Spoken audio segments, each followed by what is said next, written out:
in UML or the language that you want, plus the average cost of updating the documentation multiplied by the number of times that the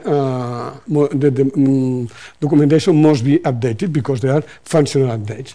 And we have, so the cost in the life cycle, we have a figure more or less like this one. This is the initial cost, and this is the cost of each of the initial of the times that I need to modify the documentation.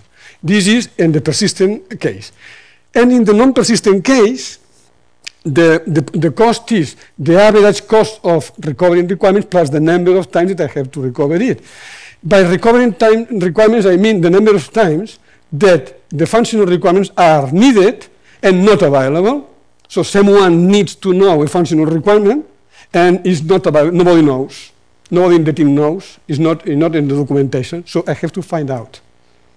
Well, so this is the cost, of course, and multiply it by the number of times that I need it. This makes the total cost. So I have a situation like this one.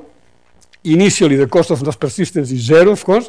Then every time that someone needs to know something that is not available, it has to recover, it has to know, there is a cost. And what will happen here? Well, what will happen in the future depends.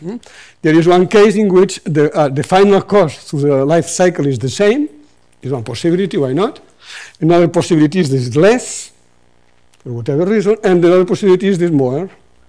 And this situation, which is more, is what is called currently is called the technical debt.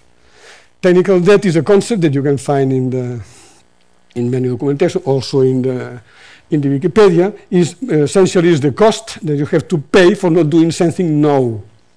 That applies to several things.